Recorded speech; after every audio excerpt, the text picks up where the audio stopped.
السلام علیکم ناظرین، میں ہوں عالیہ کیسر اور ایک بار پھر سے آپ کو اپنے پروگرام میں خوش آمدید کہتی ہوں۔ آج ہم اپنے پروگرام میں بات کرنے جا رہے ہیں جی بی الیکشن کے حوالے سے، اور جیسا کہ آپ کو معلوم ہے اس پر ہم نے پہلے بھی کافی ڈیٹیل آپ تک لے کر آئی۔ اگست میں یہ الیکشن ہونے تھے، ڈیلے ہوئے، اب نومبر میں کہا یہ جا رہا ہے کہ یہ انتخابات ہوں گے۔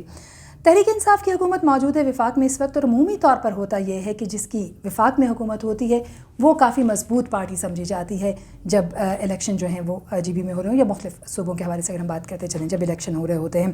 ٹکٹ کی تقسیم اس حوالے سے ہو رہی ہے اور مضبوط کینڈیڈیٹس جو ہیں وہ یہاں پر موجود ہیں۔ سیاسی جوڑ توڑ کافی زیادہ ہو رہا ہے اس وقت اسلام آباد میں، اگر ہم بات کرتے چلیں سر توڑ کوششیں کی جا رہی ہیں ٹکٹ حاصل کرنے کی بھی۔ کون کامیاب ہوتا ہے کون نہیں، اندر کے کیا حالات ہیں، اور جی بی میں اٹ سیلف جو اس کے مختلف حلقے ہیں 24 حلقوں کی ہم بات کریں گے آج، اس میں کیا ہو رہا ہے اس پر ہم بات کرنے کے لیے ہم نے دعوت دی ہے اسٹوڈیو میں نوید ستی صاحب کو۔ صحافی ہیں، تجزیہ کار ہیں، بہت شکریہ وقت دینے کے لیے۔ جی تھینک یو۔ اچھا، 24 سیٹوں پر الیکشن ہو رہے ہیں، 6 خواتین کی، 3 ٹیکنوکریٹ کی۔ اگر ہم بات کرتے چلیں 2015 سے اب تک، ویسے تو اگر ہم حلقہ وائز جائیں تو جو تبدیلی ہے یا الگ کچھ ہوگا اس پر ہم تھوڑا سا آپ سے جاننا چاہیں گے۔ آپ نے کافی کچھ اس پر، آپ کی تجزیہ اکثر آتا رہتا ہے اور ہم دیکھنے کا بھی موقع ملتا ہے، کافی انفارمیشن بھی اس سے ملتی ہے۔ حلقہ 1 کی اگر ہم بات کرتے چلیں، کیا پوزیشن حلقہ 1؟ دیکھیں، پہلے تو یہ آپ نے بالکل ٹھیک بات کی کہ یہ جو الیکشن ہونے تھے وہ اگست میں ہونے تھے، اور وہ اب نومبر کے سیکنڈ ویک کی بات کی جا رہی ہے۔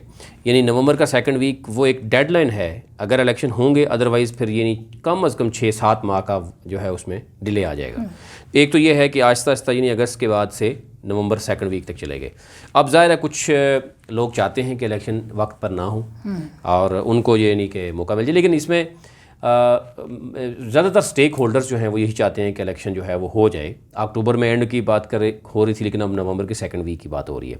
لیکن یہ بوٹل نیک ہے، یعنی اگر الیکشن ہوگا تو سیکنڈ ویک یعنی ہو جائے گا، ادروائز پھر یہ ہے کہ آپ کو اب you have to wait for more than 6 to 7 at least months.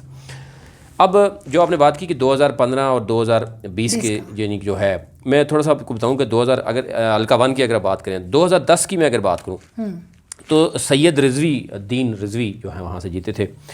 حلقہ 1 میں 2015 میں جو ڈپٹی اسپیکر رہے ہیں مسلم لیگ نون کے جعفر اللہ، وہ وہاں سے جیتے ہیں۔ اور اب جو ہے وہ حلقہ جو 1 ہے وہاں پر تحریک انصاف کی جو ہیں وہ جوہر علی بھی ہیں اور ظہیر الدین بابر ہیں، جن کے آپس میں ٹکٹ کا یعنی مقابلہ ہے کہ کون لے گا کون نہیں دے گا۔ اب اس وقت پیپلز پارٹی کی اگر ہم بات کریں تو امجد ایڈوکیٹ ہیں پیپلز پارٹی کے، یعنی کہ وہ صدر بھی ہیں۔ یعنی پیپلز پارٹی کی اگر کے حوالے سے بات کریں تو ہیوی ویٹ ان کے وہ ترجمان بھی رہے اور بڑے مطلب پیپلز پارٹی کے ایک مضبوط امیدوار کے طور پر وہاں پہ اتریں گے۔ اگر پیپلز پارٹی کی اگر بات کریں کہ کوئی سیٹ نظر آتی ہے تو شاید ان کو پیپلز پارٹی کے لوگوں کو یہ ایک سیٹ ان کو بھی شاید کہتے ہیں کہ بڑا ہیوی ویٹ ان کا یہ امیدوار ہے۔ جعفر اللہ صاحب مسلم لیگ نون ڈپٹی اسپیکر رہے، اس دفعہ پھر وہ اتریں گے، اور اگر نہیں اتریں گے تو شفیق الدین ہیں وہاں پر عتیق ہیں، ریاض ہیں، مسلم لیگ نون کے یعنی 4 ایک لوگ ہیں۔ اب ظاہر ہے دیکھنا یہ ہوگا کہ جس کو اگر مسلم لیگ نون کے حوالے سے، کیونکہ ان کو پتہ ہے کہ شاید اب ظاہر حکومت تو تحریک انصاف کی بننے جا رہی ہے، کیونکہ ظاہر جس کی وفاق میں حکومت ہوتی ہے اس کی حکومت بنتی ہے۔ تو مسلم لیگ نون کے بھی چند لوگ میں نے دیکھے ہیں، کچھ تو تحریک انصاف کو جوائن کر چکے ہیں، کچھ خاموش نظر آتے ہیں، کچھ آزاد الیکشن لڑ رہے ہیں اور بہت کم ٹکٹ پہ لڑ رہے ہیں۔ تو اس دفعہ ہو سکتا ہے مسلم لیگ نون جو ہے وہ جعفر اللہ جو ہیں ان کو ہی دوبارہ اتاریں میدان میں، لیکن 3-4 آپشن موجود ہیں ان کے پاس۔ اسلامی تحریک بھی وہاں پہ ہے، MWM وہاں پر ہے، اور اسی طرح آصف عثمانی ہیں، الیاس صدیقی ہیں، یعنی کافی مضبوط کینڈیڈیٹ جو ہے وہ مذہبی جماعتوں کے بھی موجود ہیں۔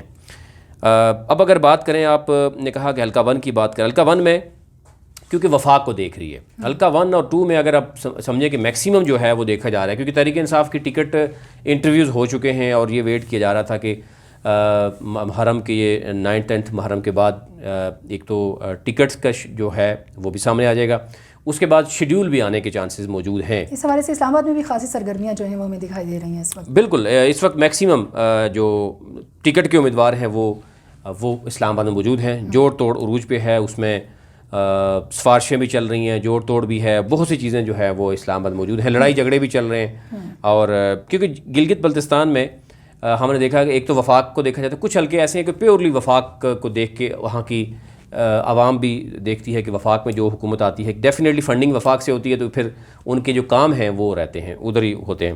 تو حلقہ 1 میں اگر ہم اوورال بات کریں اس وقت جو وہاں پر تحریک انصاف کے 2-4 جو لوگ ہیں ان کے درمیان جو اگر ٹسل چل رہی ہے، تو وہ ایک وجہ یہ بھی ہے کہ کچھ لوگ جو لوگوں نے ابھی جوائن کیا، کچھ پرانے ہیں، یعنی کچھ کہہ رہے ہیں ہم نظریاتی لوگ ہیں، پرانے لوگ ہیں، ہم نے تحریک انصاف کے لیے کام کیا، تحریک انصاف کے لیے ہم نے قربانیاں دیں، اور کچھ لوگ ابھی آ گئے وہ یہ سمجھتے ہیں کہ شاید پیسے کی وجہ سے وہ الیکشن نکالنے میں کامیاب ہو جائیں گے، اور یہ صورتحال بھی چل رہی ہے. اب دیکھنا یہ ہے کہ حکومت یہاں پر یعنی تحریک انصاف اور وفاق حکومت یعنی کون فیصلہ جو ہے وہ کرے گا. لیکن ایک چیز ہے کہ وفاق میں پیسے کے علاوہ اگر آپ کہیں یا نظریاتی کارکن کے علاوہ بھی بہت سی چیزیں چلتی ہیں، وہ سفارش بھی چلتی ہے کسی حد تک، کسی بھی کئی حلقے ایسے ہیں جہاں سے وہ دیکھا جاتا ہے کہ ان کے لیے بڑی آسانی ہوتی ہے. دوسری بات اگر ہم بات کریں، آپ نے بات کی کہ اس وقت مضبوط امیدوار کون ہے. حلقہ 1 میں ایک تو تحریک انصاف کا جو ہی ٹکٹ آئے گا تو جس کو بھی ٹکٹ ملے گا تو تحریک انصاف کا ایک ووٹ بینک موجود ہوگا. اس کی ریزن ہے کہ حلقہ 1 جو ہے وہ اگر ہم پچھلا ریکارڈ دیکھیں تو حلقہ 1 میں جب بھی وفاق کی حکومت آتی ہے تو اس میں آسانی سے، اب اگر جعفر اللہ کی بات کریں جو ڈپٹی اسپیکر رہے تو ڈیفینیٹلی وہ اس لیے جیتے تھے کہ مسلم لیگ نون اس وقت اقتدار یعنی وفاق میں تھی، ان کو وہاں ٹکٹ ملا اور وہ الیکشن آرام سے جیت گئے. اس وقت ان کی پوزیشن جو ہے وہ بہت ویک ہے. مسلم لیگ نون کی حکومت حلقہ 1 میں بہت ہی ویک ہے. اگر مقابلہ کرے گی تو پیپلز پارٹی یا مذہبی جماعتیں مقابلہ کر سکتی ہیں تحریک انصاف کے ساتھ، اور اگر تحریک انصاف کے جو آپس میں رسا کشی موجود ہے مختلف جو امیدوار ہیں ان کے درمیان، اگر جس کو بھی ٹکٹ ملتا ہے اور دوسرے لوگ اس کو سپورٹ کرتے ہیں تو تحریک انصاف کا یہاں پہ آسانی سے وہ سیٹ نکالتے ہوئے نظر آتے ہیں. یہاں پر ان کو کوئی مشکلات کا سامنا نہیں کرنا پڑے گا، سوائے اس کے کہ تحریک انصاف کو تحریک انصاف سے ہی اگر اس کے آپس میں جو امیدوار ہیں وہ اگر آمنے سامنے کھڑے ہو جاتے ہیں تو پھر وہ نقصان ہو سکتا ہے. اور اس صورت میں ہم دیکھتے ہیں کہ مذہبی جماعت یا پیپلز پارٹی جو ہے وہ بہت بڑا سیٹ بیک دیکھ سکتی ہے. لیکن کیونکہ وفاق کی طرف دیکھا جاتا ہے، عوام بھی سمجھتی ہے، ابھی سے ہی ہم دیکھ رہے ہیں کہ وہ جو لوگ جو مسلم لیگ نون کو سپورٹ کرتے تھے پہلے، اب وہ خود ہی تحریک انصاف کے نمائندے جو ہیں جو امیدوار ہیں ان کے ساتھ جو ہے وہ کھڑے ہوتے ہوئے نظر آتے ہیں. تو حلقہ 1 کی صورتحال اوورال اگر یہ انتخابات کے بعد کی صورتحال جو ہے وہ واضح ہوگی. حلقہ 2 پہ بات کر لیتے ہیں. سابق وزیر اعلیٰ حافظ حفیظ الرحمان بڑی اسٹرانگ کیمپین کر رہے ہیں، وہاں پر ان کی کیمپین کافی ہمیں زیادہ مضبوط بھی دکھائی دیتی ہے. تو دوسری طرف جنرل سیکرٹری تحریک انصاف فتح اللہ خان خاصے مضبوط امیدوار کے طور پر سامنے آ رہے ہیں. آپ کے خیال میں کس کے پلڑا بھاری ہوتا ہے، کون یہاں سے لے جائے گا میدان؟ دیکھیں حلقہ 2 کی بات کریں تو حلقہ 2 میں 2010 میں دیدار جو تھے ٹی جے پی کے وہ وہاں سے الیکشن جیتے تھے. 2015 کی بات کریں تو حافظ حفیظ الرحمان مسلم لیگ نون کے کیونکہ صدر بھی تھے، اور وفاق میں ڈیفینیٹلی مسلم لیگ نون کی حکومت تھی تو ان کے لیے الیکشن نکالنا مشکل نہیں تھا. تقریباً 10,000 ووٹ انہوں نے لیے تھے، اور اس وقت لاسٹ بتایا جا رہا 36,000 تھے، ابھی تقریباً 40,000 ووٹ موجود ہیں حلقہ 2 میں. اب اس وقت جو حافظ حفیظ الرحمان کا مقابلہ جو ہے وہ اگر ہمیں دیکھیں تو مقابلہ جو ہے وہ 2 کی درمیانی ہے، حافظ حفیظ الرحمان اور فتح اللہ جو کہ جنرل سیکرٹری ہیں پی ٹی آئی کے، ٹھیک ہے، وہ اس وقت بڑے سرگرم نظر آتے ہیں. اور کئی ایسے لوگ، کئی ایسے ایریاز ہیں جو پہلے مسلم لیگ نون کو انہوں نے جو ہے وہ سپورٹ کیا، اس دفعہ وہ تحریک انصاف کو سپورٹ کرتے ہوئے نظر آتے ہیں. میں اوورال بات کروں تو وہاں پر جو 2015 کی بات کریں تو حافظ حفیظ الرحمان نے الیکشن لڑا، محمد موسیٰ پیپلز پارٹی سے، جمیل احمد اہل سنت سے، سابقہ ڈپٹی سیکرٹری ہیں فتح اللہ یہ پی ٹی آئی سے، یعنی یہ آپس میں جو ہے الیکشن لڑیں گے. یہ کہا جا رہا ہے کہ اگر کیونکہ حافظ حفیظ الرحمان بھی اہل سنت سے ہیں، فتح اللہ بھی اہل سنت سے ہیں، اور پیپلز پارٹی ہو سکتا ہے کہ اگر اہل سنت سے اگر انہوں نے جمیل احمد کو اتارا تو وہ اہل سنت سے ہیں، اور اگر وہ محمد موسیٰ کو اتارتے ہیں تو وہ اہل تشیع جو ہے برادری سے. ڈیفینیٹلی ان کو اس کا ایج ہوگا یا نہیں ہوگا، لیکن مقابلہ اوورال فتح اللہ کا ہے اور حافظ حفیظ الرحمان کا ہے. کچھ ایریاز ایسے ہیں جو میں نے اس میں دیکھا ہے، ان ایریاز میں حلقہ 2 میں وہ ایسے ایریاز ہیں جہاں سے تحریک انصاف کو ابھی سے پہلے سے ہی، فتح اللہ کی اگر ہم بات کریں، یہ اسکرین میں آپ اگر دکھائیں گے تو کچھ لوگوں نے، وہ لوگ جو پہلے مسلم لیگ نون کو سپورٹ کرتے تھے. میں اگر بات کروں فتح اللہ، ایک تو آبائی گاؤں ان کا جگلوٹ ہے، جگلوٹ سے ہی مسلم لیگ نون کو جن لوگوں نے سپورٹ کیا تھا، تحصیل جگلوٹ سے ایک بڑی وہاں پہ ووٹ بینک ہے، تقریباً 5 سے 6 ہزار ووٹ بینک ہے، جو اس وقت جو ہے لاسٹ ٹائم حفیظ الرحمان کو انہوں نے سپورٹ کیا تھا، اب وہ فتح اللہ کو سپورٹ کرتے ہوئے نظر آتے ہیں. پھر اس کے بعد پڑی بنگلہ ہے، 3,000 تقریباً ووٹ وہاں پہ ہے، وہ بھی پہلے حفیظ الرحمان کو وہ سپورٹ کرتے، اب وہ جو ہے وہ فتح اللہ کو سپورٹ کرتے ہوئے نظر آتے ہیں. آگے چلتے ہیں تو مناور ہے, وہاں پر بھی تقریباً 2250 ووٹ ہے, وہ لوگ بھی اس دفعہ فتح اللہ کو سپورٹ کرتے ہوئے نظر آتے ہیں. اب گلگت سٹی جو ہے اس میں بہت زیادہ مقابلہ ہے. اگر ہم بات کریں حافظ حفیظ الرحمان بھی ہوگا, اسلامی تحریک بھی ہوگی, پیپلز پارٹی بھی ہوگی, پی ٹی آئی بھی, MWM, تو یہ سارے مل کے ذرا سٹی میں وہ کریں گے. حافظ حفیظ الرحمان کے جو ایریاز سٹرونگ ہیں وہ کشروٹ ہے, یادگار محلہ ہے, یا جٹیال جو ہیں یہاں پر وہ مضبوط ہیں. اب کس حد تک ہیں آنے والے وقتوں میں مزید چیزیں سامنے آئیں گی, لیکن کچھ چیزیں ان کے ہاتھوں سے نکل چکی ہیں. حافظ حفیظ الرحمان جو ہے وہ ہم شروع میں تو دیکھ رہے تھے تھوڑا مضبوط نظر آتے تھے. اب جو ہی فتح اللہ نے اپنی کمپین کی, تحریک انصاف نے کمپین کی, یا تحریک انصاف باقی دیگر بھی ہیں, اگر فتح اللہ کے جو سیکنڈ لیئر بھی ہے وہ بھی اپنا ووٹ بینک رکھتے ہیں, تو وہ اور لوگوں کا رجحان ابھی سے شروع ہو گیا. میں نے کہا حلقہ 1 اور حلقہ 2 جو ہے یہ اور حلقہ تقریباً عوام جو ہے وہ دیکھتی ہے کہ وفاق میں جس کی حکومت ہوتی ہے اس کی جو بھی کینڈیڈیٹ آتا ہے, جس کو بھی ٹکٹ ملتا ہے, ان کا جو ہے وہ رویہ تبدیل ہو جاتا ہے, کیونکہ انہوں نے کام کروانے ہوتے ہیں. ان کے جو پروجیکٹس رکے ہوتے ہیں انہوں نے اس پہ اگر کوئی 50 ووٹ پہ اس پہ بھی وہ اپنا جو ہے بارگیننگ کر رہے ہوتے ہیں, 100 ووٹ ہے اس پہ بھی بارگیننگ کر رہے ہوتے ہیں. جن کے پاس ہزاروں سے ووٹ ہیں وہ ڈیفینیٹلی اپنے لوگ لے کے آتے ہیں. اب کیونکہ بلدیات کا بھی تحریک انصاف یہ وعدہ کر رہی ہے کہ بلدیات بھی وہ گلگت بلتستان میں لے کے آئیں گے, پہلے مشرف کے دور میں شاید آیا تھا, اس میں بھی پھر تحریک انصاف کے پاس ایک مزید مارجن ہوتا ہے. ٹیکنوکریٹس میں بھی ان کے پاس آپشن ہوتا ہے, مخصوص نشستیں عوام ویمن کی ہوتی ہیں, پھر آپ کو پتہ ہے ایڈوائزر وغیرہ, اور بلدیات اگر آ جاتا ہے ان کے پاس تو ڈیفینیٹلی یہ ان کو لوگوں کو ایڈجسٹ کرنے میں ان کو بڑا آسانی ہو جائے گی. کشرور, یادگار محلہ اور جٹیال کچھ ہیں جہاں پر حافظ حفیظ الرحمان کا اسٹرانگ ووٹ بینک موجود ہے, کیونکہ انہوں نے بہت کام کروایا. لیکن کچھ ایریاز ان کے ہاتھوں سے نکل گئے ہیں, جیسے میں نے جگلوٹ کی بات کی, بڑی بنگلہ کی بات کی, یا مناور کی بات کی. اور سٹی میں کیونکہ حافظ حفیظ الرحمان کے مقابلہ اسلامی تحریک کے بھی لوگ کھڑے ہوں گے, پیپلز پارٹی بھی کھڑی ہوگی, PTI کے ووٹ بینک بھی ہے, وہاں پہ MWM کا بھی ووٹ بینک ہے. لیکن اس وقت اگر ہم ویسے ایوریج کی اگر بات کریں تو ووٹ بینک میں جو حافظ حفیظ الرحمان کا پہلے ووٹ تقریباً 10,000 ووٹ لیا ہے. اس وقت اگر پوزیشن جو نظر آ رہی ہے, اگر یہی صورتحال رہی اور ان کا جو ووٹ بینک ہے وہ تقریباً 4 سے 5,000 رہے گا, یعنی سیکنڈ پوزیشن ان کی موجود ہے.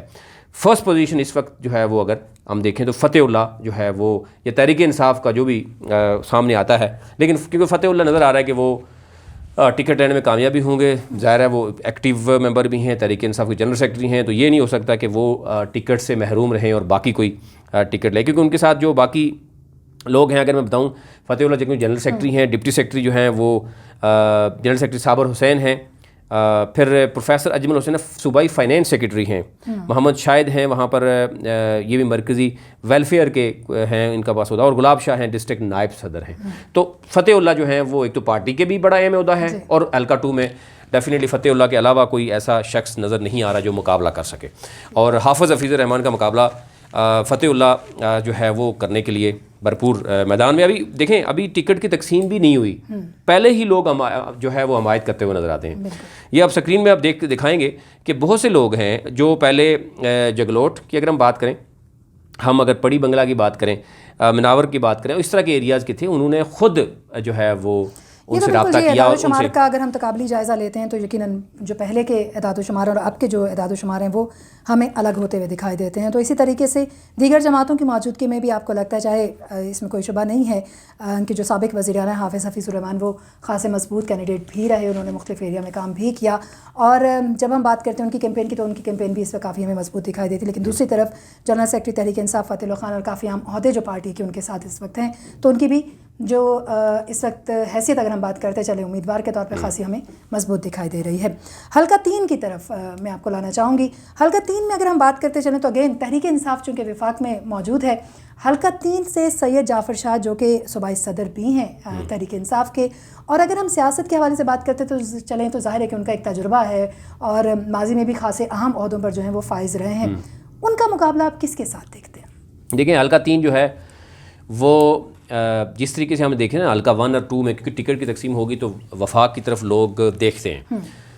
حلقہ 3 جو ہے کیونکہ سید جعفر شاہ وہاں موجود ہے, وہ صوبائی صدر ہیں تحریک انصاف کے, پہلے سے ہی مضبوط کینڈیڈیٹ ہیں. اور پھر وہاں پہ ہم دیکھتے ہیں مسلم لیگ نون کے جو پہلے تھے جو جیتے تھے ڈاکٹر اقبال, جن کو تقریباً 8,000 ووٹ پڑے تھے, حلقہ 2 کی اگر بات کریں تو تقریباً 30,000 35,000 ووٹ بتائے جا رہے ہیں وہاں پر. اس وقت وہ ڈاکٹر اقبال آزاد امیدوار کے طور پر سامنے آ رہے ہیں, وہ مسلم لیگ نون کا ٹکٹ نہیں لے رہے, اور ذرائع یہ بھی بتا رہے ہیں کہ شاید وہ سید جعفر شاہ کو سپورٹ کرنے کے حوالے سے یہ اس لیے مسلم لیگ نون کا ٹکٹ نہیں لے رہے کہ آزاد حیثیت سے ان کو جب بھی اٹھنا بیٹھنا ہوا, سائڈ پہ ہونا ہوا, وہ ہو سکتے ہیں, اور اگر لڑنا بھی پڑا تو وہ شاید اگر کمپین نہیں کریں گے صحیح طریقے سے تو اس کا فائدہ سید جعفر شاہ کو ہوگا. اب آ جائیں گے ڈاکٹر شاہد, جو کوئی مسلم لیگ نون کا جو کہا جا رہا ہے کہ شاید ان کو ٹکٹ دیا جائے یا ٹکٹ وہ ہو سکتا ہے الیکشن لڑیں گے, تو ڈیفینیٹلی ڈاکٹر اقبال جو ہے جو سابق جو ہے وہ مسلم لیگ نون کے پلیٹ فارم سے وہ اسمبلی میں رہے ہیں, اور اگر وہ آزاد لڑ رہے ہیں تو مسلم لیگ نون کا ڈیوائڈ ہو گیا, ووٹ بینک بھی ڈیوائڈ ہو گیا, اس کا فائدہ ڈیفینیٹلی جو ہے وہ سید جعفر شاہ کو ہوگا, اور یعنی مقابلہ ان کا اس طریقے سے ان کے ساتھ نہیں رہے گا. اب آ جائیں گے آگے آفتاب, ایڈوکیٹ آفتاب ہیں جو آفتاب حیدر ہیں پیپلز پارٹی کے, یہ ذرا الیکشن وہاں پہ اتر رہے ہیں. اور پھر اگر ہم بات کریں تو کیپٹن شفیع ہیں, وہ بھی آزاد امیدوار کے طور پر آ رہے ہیں. پہلے وہ اپنی پارٹی کے بجائے وہ بھی اس وقت جو ہے وہ آ رہے ہیں آزاد امیدوار کے طور پر آ رہے ہیں. اس کا فائدہ بھی مجھے یہی لگ رہا ہے کہ شاید سید جعفر شاہ کو ہی جائے گا, کیونکہ زیادہ آزاد امیدوار ہیں تو ان کے ساتھ ڈیل کرنا ان کے لیے آسانی ہو گئی, اور ہو سکتا ہے کہ نیکسٹ اسمبلی میں بھی کوئی ڈیل ان کی آپس میں ہو سکے. تو تیسرا جو حلقہ ہے اس حلقے میں اگر ہم کہیں تو وہ سید جعفر شاہ کے لیے شاید میدان جو ہے وہ اس طریقے سے کوئی کمپٹیشن نظر نہیں آ رہا, میدان خالی چھوڑ دیا گیا ہے. کیونکہ مسلم لیگ نون کے پہلے جو دیکھیں اپوزیشن جو ہوتی ہے پہلے جو جس نے جیتا ہوتا ہے وہی میکسیمم مقابلہ کرے گا, کیونکہ اس نے کام کروانے ہوتے ہیں. جیسے حافظ حفیظ الرحمن حلقہ 2 میں بہت سے کام کروائے ہیں, حلقہ 2 میں بہت کام ہوا, لیکن اس کے باوجود ان کی پوزیشن بدستور ہم دیکھتے ہیں کہ روزانہ کی بنیاد کم ہوتی نظر آ رہی ہے. وہی لوگ جو انہوں نے لاسٹ ٹائم ان کو نظر آ رہا ہے کہ وفاق میں تحریک انصاف کی حکومت آ رہی ہے, اور فتح اللہ جو ہے ایک مضبوط کینڈیڈیٹ بھی ہے, پی ٹی آئی میں بھی ان کا ایک بڑا اچھا رول ہے, اور وفاق میں حکومت موجود ہے, تو ان کو اگلے 5 سال نظر آ رہے ہیں. تو وہ لوگ آہستہ آہستہ جو ہے وہ تحریک انصاف کا ساتھ دیتے ہوئے نظر آتے ہیں ابھی سے ہی. یعنی ٹکٹ کی تقسیم پراپر نہیں ہوئی, شیڈیول نہیں آیا. جب شیڈیول آ جائے گا, ٹکٹ کا آ جائے گا, تو پھر تو ہو سکتا ہے فیصلہ جو ہے ون سائیڈڈ کی طرف چلا جائے. ابھی یعنی حلقہ 2 میں مقابلہ نظر آ رہا ہے. حلقہ 3 کی اگر ہم بات کریں تو وہاں پر سید جعفر شاہ, آلدو کے بہت سے لوگ بہت سی باتیں کرتے ہیں, لیکن ہمیں جو نظر آ رہا ہے جو ہم اپنے ذرائع سے لیتے ہیں, یہ جو چیزیں نظر آتی ہیں, جو کچھ دیکھتے ہیں, اس میں یہ ہے, اور یہ حتمی رائے نہیں ہے. یعنی کچھ گلگت بلتستان کے لوگوں کی طرف سے رائے آئی ہے, بڑی اچھی رائے بھی آئی ہے. کچھ لوگ یہ سمجھتے ہیں کہ شاید پتہ نہیں, شاید ہم کسی کے کہنے پہ یہ کر رہے ہوتے ہیں. ہمیں ہماری رائے ہے, اور وہ رائے غلط بھی ہو سکتی ہے. میں پہلے یہ کہتا ہوں حتمی رائے یہ نہیں ہوتی. ایک یعنی ہم تجزیہ کر رہے ہیں کسی بھی بات کے, ہو سکتا ہے اس میں حالات کو دیکھ کر, لوگوں کو دیکھ کر, بہت سی چیزیں جو ہیں وہ آگے پیچھے ہو سکتی ہیں, اس میں کوئی ایسا ایشو نہیں ہے. لیکن کیونکہ وفاق سے سارا کچھ نظر آ رہا ہوتا ہے تو اس لیے آسانی ہو جاتی ہے. ابھی ہم ریسنٹلی کوئی 8-10 دن کا وزٹ بھی کر کے آئے ہیں, اور اس سے پہلے بھی ہمیں گلگت کے حوالے سے اگر ہم بات کریں تو لاسٹ جو الیکشن تھا اس کو بھی کور کرنے کا ہمیں موقع ملا تھا. آلدو کے وفاق میں ہی ہم بیٹھے تھے, لیکن ہم ادھر وزٹ بھی کرتے رہے, چیزیں کو دیکھتے رہے. تو تحریک انصاف کا اگر ہم بات کریں تو یہ جو حلقہ ہے وہ آسانی سے نکلتا ہوا نظر آتا ہے. سید جعفر شاہ کا حلقہ ہے, 8,000 ووٹ یعنی ٹوٹل, کیونکہ ووٹ بینک بھی بڑھتا ہوا نظر آتا ہے. دیکھیں تقریباً کہا جا رہا ہے 1 لاکھ ووٹ ایڈ ہوگا, اور 10 سے 15,000 ووٹ جو ہے وہ نکالا جائے گا, جس کی کئی لوگوں کی ڈیتھ ہوئی ہے, وہ ابھی تک ووٹ بینک اس میں پڑا ہوا ہے. تو اس میں ہر حلقے میں ہم اگر بات کریں تو 10 ٹوٹل ڈسٹرکٹ ہیں, 24 حلقے ہیں, اور اگر آپ 1 لاکھ کا ووٹ کریں تو ایٹ لیسٹ جو ہے وہ 3-3, 4-4 ہزار ووٹ بینک کئی ایریاز میں ایڈ بھی ہو رہا ہے. کئی ایریاز ہیں جہاں زیادہ ایڈ ہو رہا ہے, ہوتا ہوا نظر آ رہا ہے. اب یہ دیکھنا یہ ہے کہ لیکن یہاں پہ مسلم لیگ نون جو ہے وہ ووٹ بینک اگر بات کریں تو ڈاکٹر اقبال مسلم لیگ نون کا جو جیتے تھے وہ تقریباً 8,000 ووٹ سے جیتے تھے. دوسرے نمبر پہ پیپلز پارٹی کے ایڈوکیٹ آفتاب تھے, ان کا تقریباً 4 سے 5,000 کے ووٹ قریب ووٹ تھا. اسلامی تحریک تھی, اس کے 4,000 ووٹ تھے. اور حلقہ 3 میں اسماعیلی فقہ ایک بڑی تعداد رکھتا ہے, لیکن وہ ڈیوائیڈڈ رہتے ہیں عموماً. یعنی لاسٹ ٹائم بھی ہم دیکھیں تو کچھ مسلم لیگ نون کو ووٹ دیا, کچھ نے پیپلز پارٹی کا ووٹ دیا, کچھ نے جو ہے وہ تحریک اسلامی تحریک کو کم ہی ہوتا ہے, لیکن اسلامی فقہ کے اپنا جو بندہ آیا تھا وہ تقریباً میرے خیال سے 3,000 کے یا 2,500 3,000 اس نے ووٹ اٹھایا تھا. لیکن ووٹ بینک یہاں پہ اسلامی فقہ کا, اسماعیلی فقہ کا زیادہ ووٹ بینک یہاں حلقہ 3 میں موجود ہے. اب حلقہ 3 کے حوالے سے اتنی ابھی فی الحال ہے صورتحال, لیکن جو بھی صورتحال ہے لگ یہی رہا ہے کہ سید جعفر شاہ یہاں پر آسانی سے میدان مارتے ہوئے کینڈیڈیٹ اس وقت دکھائی دیتے ہیں دوسروں کے مقابلے میں آزاد امیدواروں کے ساتھ. جیسے کہ عمومی طور پر ہم سیاسی حلقوں میں گٹھ جوڑ بھی دیکھتے ہیں, جوڑ توڑ بھی دیکھتے ہیں, ٹکٹ کی تقسیم اور انتخابات ہونے کے بعد پھر وہ واضح ہوتی ہے صورتحال کہ کون ہوگا. لیکن حلقہ 3 کی اگر بات کرتے چلیں تو تحریک انصاف کے جو صوبائی صدر ہیں سید جعفر شاہ, وہ بظاہر لگتا ہے کہ ایک بہت مضبوط کینڈیڈیٹ ہیں, اور جیت جو ہے وہ ان کا نصیب ہو سکتی ہے, ایک تجزیہ ہے. حلقہ 4 کی بات کرتے چلے، نگر کا ہے.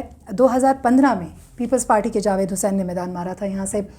اب 2015 سے 2020 کا ہم تقابلی جائزہ لینا چاہیں گے آپ سے کہ چونکہ آپ نے ظاہر ہے اس کے اوپر کام کیا، آپ کی ایک نگاہ ہے، ایک نظر ہے. 2015 میں کس طرح سے انتخابات ہوئے اور وہاں کے کون لوگ جو ہیں وہ جیتنے میں کامیاب ہوئے. 2020 کی بات کرتے چلیں تو آغا ذوالفقار علی بہشتی اور شیخ اختر حسین، ایک بڑا نام جو ہے وہ پی ٹی آئی کا سامنے آ رہا ہے دونوں کے حوالے سے. اگر ہم بات کریں ان دونوں میں اور یا پھر پی ٹی آئی کے علاوہ جو دوسری جماعتیں ہیں یہاں پر، کون آپ سمجھتے ہیں کہ اس بار میدان مار پائے گا؟ بالکل، حلقہ 4 جو نگر کا ہے، یہ اگر میں 2015 کی بات کروں، 2015 میں یہاں پر اسلامی تحریک اور نون لیگ کا اتحاد تھا اور وہ ہار گئے تھے الیکشن 2015 میں، اور پیپلز پارٹی کے جو جاوید حسین ہیں وہ جیت گئے تھے الیکشن یہاں سے. وہ اپوزیشن لیڈر بھی شاید شروع میں رہے، پھر اس کے بعد ہم دیکھ رہے ہیں کہ وہ شاید مینٹین نہیں کر سکے، جو بھی ایشو تھا وہ ایک رہا ہے. اس وقت بھی نون لیگ کا جو ٹکٹ ہولڈر ہے وہاں نہیں ہے. نون لیگ کا ایسا نگر میں اس طریقے سے نہیں ہے مضبوط، یہاں پہ یعنی مذہبی جماعتیں زیادہ مضبوط نظر آتی ہیں، حلقہ 4 ہو یا 5 ہو. اب جو صورتحال ہے جیسے کہ آپ نے بتایا، پی ٹی آئی کے بالکل اس میں دوسری رائے نہیں. آغا ذوالفقار علی بہشتی ہیں اور شیخ اختر حسین ہیں. اچھا، اب ووٹ بینک شیخ اختر حسین کا اچھا خاصا ووٹ بینک ہے اور کافی زیادہ ہے، اور مقابلہ بھی ان دونوں کے درمیان ٹکٹ کے حوالے سے بھی ہے. آغا ذوالفقار علی بہشتی کے بارے میں یہ کہا جا رہا ہے کہ وہ ٹکٹ لینے میں کامیاب ہو سکتے ہیں، جیسے پہلے میں نے ذکر کیا، لیکن کیونکہ گراؤنڈ ریئلٹی دیکھیں تو اگر پارٹی صحیح طریقے سے دیکھے گی، الیکشن نکالنے کے حوالے سے دیکھے گی، عوام کی رائے بھی دیکھے گی، تو ظاہر ہے ان کو کہیں ایسے ایریاز ہیں جہاں پر سفارش اور پیسے کے علاوہ بھی گراؤنڈ ریئلٹی بھی دیکھنی پڑے گی. تو یہاں پر شیخ اختر حسین بھی مضبوط ہیں، آغا ذوالفقار علی بہشتی. اب دیکھنا ہوگا ٹکٹ جو لینے میں کامیاب ہوگا ڈیفینیٹلی دوسرا جو ہے وہ، لیکن پی ٹی آئی کا جو مقابلہ اگر ہم کہیں گے تو وہ مذہبی جماعتوں سے ہو سکتا ہے. نون لیگ کے ساتھ ایسا مقابلہ نہیں ہے، اور پیپلز پارٹی کی کیونکہ پہلے جاوید حسین یہاں سے جیتے تھے الیکشن، وہی دوبارہ الیکشن میں آئیں گے، تو ظاہر ہے اب وہ اپوزیشن میں تھے، انہوں نے اس طرح کا کام تو نہیں کروا سکے، تو ان کے لیے 5 سال گزشتہ جو ہے وہ شاید ایسا اس طریقے سے نہیں. لیکن عوام یہی سمجھتی ہے کہ شاید وہ اسمبلی میں رہے ہیں تو انہوں نے حلقے کے لیے کوئی کام نہیں کیا. تو مقابلہ ایسا میں دیکھ رہا ہوں کہ آغا ذوالفقار علی بہشتی اور شیخ اختر کے درمیان ہی مقابلہ ہے. جس کو بھی ٹکٹ ملتا ہے اور اگر ایک دوسرے کو وہ سپورٹ کرتے ہیں تو یہاں پہ سیٹ جو ہے تحریک انصاف آسانی سے نکالنے میں کامیاب ہو سکتی ہے. یہاں پہ ہمیں یونٹی کی ضرورت پڑے گی. ٹوٹل ووٹ بینک کی اگر بات کریں تو یہاں 18,000 سے 19,000 ہے.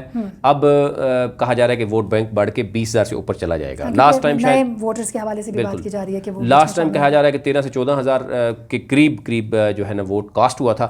اس دفعہ یہ کہا جا رہا ہے گلگت کی تاریخ میں سب سے زیادہ ووٹ کاسٹ ہوگا. اس کی ریزن ہے کہ زیادہ لوگوں کا توجہ وہاں پہ ہے. لاک ڈاؤن کی وجہ سے، یہ جو کرونا کی وجہ سے لوگ واپس اپنے گھروں میں واپس گئے ہیں. کئی ایسے لوگ ہیں جو 30 سال یعنی بعد واپس گئے ہیں، انہوں نے اپنے گھروں کو دوبارہ سے جو ہے وہ رینوویٹ کیا، تو وہ اس وقت ان کی الیکشن میں زیادہ انٹرسٹ نظر آتا ہے. تو وہ ووٹ بینک بھی بڑھنے کا چانسز ہے، یعنی کاسٹ بھی، ووٹ کاسٹ جو ہے نا جو پہلے کی ریشو تھی اس سے بڑھنے کے چانسز موجود ہیں. ٹھیک ہے، ہم نگر 2 کی بات کر لیتے ہیں، 5ویں حلقے پہ آ جاتے ہیں. یہاں سے اگر ہم بات کریں تو جو بظاہر بات کی جا رہی ہے اور دکھائی دے رہا ہے وہ یہ کہا جا رہا ہے کہ PTI versus PTI ہی ہمیں دکھائی دیتی ہے، چاہے وہ جاوید منوا ہیں، پرنس قاسم ہیں، ان کے درمیان ہونے والا مقابلہ ہے، یا دیگر اگر ہم امیدواروں کی بات کرتے چلیں تو کوئی ایسا مضبوط امیدوار کہ آپ کو ان کے مقابلے میں دکھائی دیتا ہے؟ جاوید منوا بھی پی ٹی آئی کے ہیں، پرنس قاسم بھی پی ٹی آئی کے ہی ہیں. دیکھیں، اس پہ پہلے ابھی میں نے بات کی تھی کہ پرنس قاسم جو ہے وہ اس کی ووٹ کے حوالے، ٹکٹ کے حوالے سے جو ہے وہ بات ہو رہی تھی. اور کیونکہ یہاں پہ کئی ایسے حلقے ہم نے دیکھے کہ وہاں پر لوکل جو موجود ہیں امیدوار وہ مضبوط ہیں اگر لوکل ووٹ بینک کی بات کریں. اب پرنس قاسم کی بے شک اسلام آباد میں آفیسز بھی ہیں، اسلام آباد میں جو ہے ان کے جو ہے دفاتر بھی ہیں، پیسہ بھی ہے، وہ عوام میں اس طریقے سے وہاں پر شاید کنیکٹ نہیں ہے. آلدو لاسٹ ٹائم میں نے کچھ دیکھا تھا، چیزیں نکالی تھی، اس میں سفارش تو ہے، آپ کی اپروچ ہوتی ہے ٹکٹ کے لینے کے حوالے سے، لیکن وہاں پہ جو جاوید منوا ہیں وہ لوکلی بڑے مضبوط ہیں. میں نے نوٹ کیا جب ہم نے بات کی، اس کے بعد وہاں کے لوکل کافی لوگوں کا جو سروے تھا وہ بھی دیکھا. تو پرنس قاسم ایک تو وہ کہا جا رہا ہے کہ راجہ فیملی سے ہیں اور زیادہ تر اسلام آباد میں رہتے ہیں، اسلام آباد میں بیٹھتے ہیں، عوام کے اس طریقے سے مسائل حل کرانے میں وہ ناکام رہے ہیں، اور آگے بھی آنے والے دنوں میں یہی دکھا جا رہا ہے کہ وہ اگر ہلکا ٹکٹ بھی لینے میں کامیاب ہو جاتے ہیں، پھر وہ الیکشن جیت بھی جاتے ہیں، تو شاید وہ اس طریقے سے عوام کے مسائل حل نہیں کر پائیں گے، کیونکہ ان کو ادراک ہی نہیں ہوتا کہ عوام کے مسائل ہیں کیا ہے اور وہاں پہ کس طرح کے کام جو ہیں وہ کروائے جانے لوگوں کے لیے ضروری. صرف الیکشن کے دن جا کے کیمپین کر لینا بالکل. دیکھیں مبینہ طور پر ان پہ یہ اس طرح کے الزامات ہیں کہ وہ ظاہر ہے وہ عوام کے درمیان نہیں ہے. عوام کے درمیان جاوید منوا زیادہ اسٹرانگ ہے. پھر ان کے جو بھتیجے ہیں مرزا حسن کے، پہلے وہ ان کا اچھا خاصا ووٹ بینک ہے، اور اچھا خاصا ووٹ بینک ہونے کی وجہ سے عوام جو ہے وہ ان کے ساتھ کھڑی ہے. اب دیکھنا یہ ہے کہ ٹکٹ کے لیے تو یہ بڑا نام چل رہا ہے کہ پرنس قاسم ٹکٹ لینے میں کامیاب ہو جائیں گے. اب اس پہ نظر ثانی ہو رہی ہے. نظر ثانی اس سینس میں ہو رہی ہے، دیکھا جا رہا ہے کہ حلقے میں کیا پوزیشن ہے. اب ظاہر ہے جب پہلی دفعہ تو انٹرویوز کے بعد اپروچ ہونا شروع ہوتی ہے، جو گراؤنڈ ریئلٹی دیکھی جاتی ہے تو اس میں کچھ چیزیں ایسی بھی ہوتی ہیں کہ جو پہلی بار تو کمیٹی کو بھی ہو سکتا نظر آئے، لیکن جب وہ گراؤنڈ ریئلٹی دیکھتے ہیں تو اس میں ان کو نظر ثانی کرنی پڑے. اس وقت پوزیشن یہ ہے کہ پرنس قاسم جو پہلے کے ٹکٹ کے دور میں آگے تھے، اب وہ ان کو جاوید منوا جو ہے وہ اپنی جو ان کی کارکردگی ہے، عوام ان کے ساتھ ہے، جس کی وجہ سے ابھی بیلنس جو ہے اپروچ چل رہی ہے کہ پرنس قاسم کی بھی دوڑ موجود ہے. اب جاوید منوا بھی اپنی اچھی پوزیشن اس وقت رکھتے ہیں. اور ٹکٹ کے حوالے سے اگر ہم بات کریں تو اب جس کو بھی ٹکٹ ملے گا، اگر جاوید منوا کو ٹکٹ ملتا ہے تو وہاں کا گراس روٹ لیول کا جو پی ٹی آئی کا ورکر ہے وہ ان کو زیادہ لائک کرتا ہے. جیسے کہ میں نے پہلے کہا کہ پرنس قاسم جو ہے وہ ایسا ہلکے میں اس طریقے سے شاید موجود نہیں ہوتے. جاوید منوا کی جو ہے وہ ہلکے میں وہ رہے ہیں، انہوں نے مختلف ایکٹیویٹیز کی ہیں. وہ ایکٹیویٹیز آپ اسکرین میں بھی دیکھ سکتے ہیں. بہت سی چیزیں انتخابات ہوں گے تو صورتحال الگ بھی ہو سکتی ہے. ٹکٹ لینے میں دونوں میں سے جو بھی فائنلی نام سامنے آتا ہے اس کے بعد ہی جو آپ کے کا تجزیہ ہے فائنل، وہ یقیناً اہمیت کا حامل ہوگا. بظاہر آپ ایسا سمجھتے ہیں کہ اگر وہ ٹکٹ لینے میں کامیاب ہو جاتے تو حلقوں سے جو ان کی پوزیشن ہے وہ کیسے رہے گی. 2015 کی بات کریں تو تقریباً کہا جا رہا ہے کہ 16,000-17,000 کے قریب ان کا ووٹ تھا ٹوٹل، اور 9,000 کے قریب ووٹ کاسٹ ہوا تھا. اور 2015 میں اسلامی تحریک اور MWM نے اتحاد کر کے سیٹ نکالی تھی. اس وقت وہاں پہ اگین بات یہی یہاں پہ ہے کہ تحریک انصاف کا مقابلہ تحریک انصاف کے ساتھ ہے. جس کو بھی ٹکٹ ملتا ہے، اگر پرنس قاسم ٹکٹ لیتے ہیں تو جاوید منوا کی سپورٹ کے بغیر وہ نکالنے میں شاید ناکام رہیں. اسی طرح جاوید منوا نکالتے ہیں تو ٹکٹ لیتے ہیں تو گراؤنڈ میں ان کی ریئلٹی ضرور موجود ہے، گراؤنڈ میں اسٹرانگ ہے. وہ ان کے بارے میں پارٹی کیا فیصلہ کرتی ہے، اگر پارٹی یہ دیکھتی ہے کہ جناب نظریاتی لوگوں کو یا ووٹر کو دیکھتی ہے تو اس میں پھر جاوید منوا کی طرف ٹکٹ چلا جائے گا. اور اگر سفارش دیکھی جائے گی اور اگر بنی گالا سے زیادہ اسٹرانگ رہا یا کوئی اور کہیں اور سے آیا تو پھر پرنس قاسم بھی لینے میں ہو جائیں گے. اور اگر اسلامی تحریک اور دوبارہ سے ان کا اتحاد ہو گیا باقی دیگر ہاتھ، پھر وہ یہ سیٹ بھی ہاتھ سے جا سکتی ہے. ٹھیک ہے، ہم بڑھیں گے چونکہ وقت کی بھی ہمارے پاس کمی ہے اور ہم نے وقت کو بھی مد نظر رکھنا ہے. حلقہ 6 کی بات کرتے چلتے ہیں. کرنل ریٹائرڈ عبید اور نور محمد پی ٹی آئی کیا سمجھتے ہیں؟ دیکھیں یہ ہنزہ کا حلقہ ہے. ہنزہ اور گجال جو ہیں وہ یہ دو ایریاز ہیں اور ان کے آپس میں میں بہت دفعہ گیا ہوں ہنزہ میں، ان کے آپس میں تعلقات بھی کوئی ٹھیک نہیں ہیں. یعنی فیملیز ہیں الگ الگ ہیں. اور 2015 میں ہم نے دیکھا کہ جو پرنس سلیم ہیں وہ جیتے تھے. نظریاتی اختلاف آپ کو لگتا ہے یا ذاتی اختلاف آپ کو لگتا ہے؟ نہیں، وہاں فیملیز کا معاملہ ہے، ایک دوسرے کو ایکسیپٹ نہ کرنا، یہ چیزیں ہوتی ہیں وہاں پہ.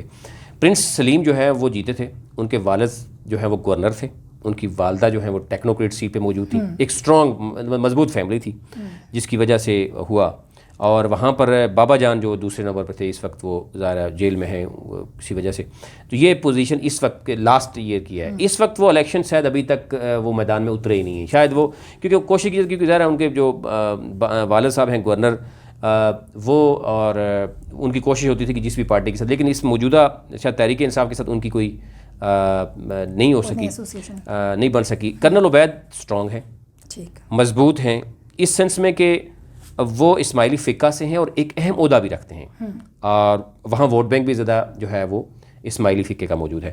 نور محمد ہیں وہ بھی پی ٹی آئی کے، وہ بھی مضبوط ہیں، ان کے بھی اچھے خاصا جو ہے وہاں پہ ووٹ بینک ہے. اور یہ اگر دونوں کسی طریقے سے اگر اکٹھے ہوتے ہیں تو پھر تحریک انصاف کی سیٹ موجود ہے ہی ہے. ادروائز جو ہے وہ مقابلہ اس طریقے سے کسی اور پارٹی کے ساتھ نہیں ہے. کرنل عبید وہاں پہ موجود ہیں، نور محمد جو ہے وہ دو ہیں. اگر یہ دونوں آپس میں مل کے کرتے ہیں تو میرے خیال سے یہاں پہ بھی تحریک انصاف کا مقابلہ کسی اور پارٹی کے اس طریقے سے نہیں ہے. آسانی سے سیٹ نکالنے میں کامیاب جو ہے وہ ہو سکتی ہے. ٹھیک ہے، بہت شکریہ. آپ نے اچھے حلقوں کے حوالے سے بات کی اور یقیناً ہماری ووٹ بینک میں آپ کو بتاتا ہوں کہ یہاں پہ 40,000 36,000 پچھلی دفعہ کہا جاتا ہے، اس دفعہ کہا جا رہا ہے کہ 40,000 ووٹ کراس ہو سکتا ہے اس دفعہ. اس بار ویسے اوور آل یہ بات کی جا رہی ہے کہ ووٹرز جو ہیں وہ زیادہ ہوں گے تو ظاہر حلقوں پہ بھی حلقہ وائز اس پہ کافی زیادہ اثر ہمیں آتا دکھائی دے گا.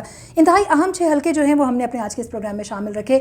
ہم اپنے آئندہ آنے والے پروگرام پروگرامس میں جو مختلف حلقے ہیں ان پر بھی بات کرتے رہیں گے. بہت شکریہ نویس عطیہ صاحب, آپ ہمارے ساتھ موجود رہے اور آپ نے بہت ان ڈیٹیل ان ڈیپتھ جا کر جو ہے وہ بات کی. بظاہر اگر ہم دیکھتے ہیں تو چونکہ وفاق میں ہمیں نظر آتی ہے پی ٹی آئی کی گورنمنٹ, تو پی ٹی آئی کے جو امیدوار ہیں وہ خاصے ہمیں مضبوط بھی دکھائی دیتے ہیں مختلف حلقوں کے بیچ جب ہم دیکھتے ہیں. دوسری طرف مسلم لیگ نون کے چانسز کم ہوتے ہوئے بظاہر ایسا لگتا ہے کہ اگر کہیں پر کوئی اپسیٹ کرنے میں کامیاب ہوئی تو پیپلز پارٹی شاید ہو سکتی ہے, لیکن اس پر بھی ایک بڑا سوالیہ نشان ابھی ہمیں دکھائی دیتا ہے. فائنلی ٹکٹ کی جو تقسیم ہے پی ٹی آئی کے حوالے سے ہم بات کریں, اس کے جو امیدوار یہاں ہمیں اسلام آباد میں سیاسی سرگرمیوں میں دکھائی دیتے ہیں, مصروف اور گٹھ جوڑ اور سر توڑ کوشش اس وقت جو جاری ہے ٹکٹ حاصل کرنے کی, جو فائنل لسٹ ہمارے پاس آتی ہے, ہمارے سامنے آتی ہے, تو ہم مزید لوگوں پر بات کرنے میں کامیاب ہو سکیں گے. فی الحال جی بی الیکشن کے حوالے سے اپڈیٹ اتنی ہی. مزید اگلے پروگرام تک کے لیے اجازت دیجیے. اللہ نگہبان.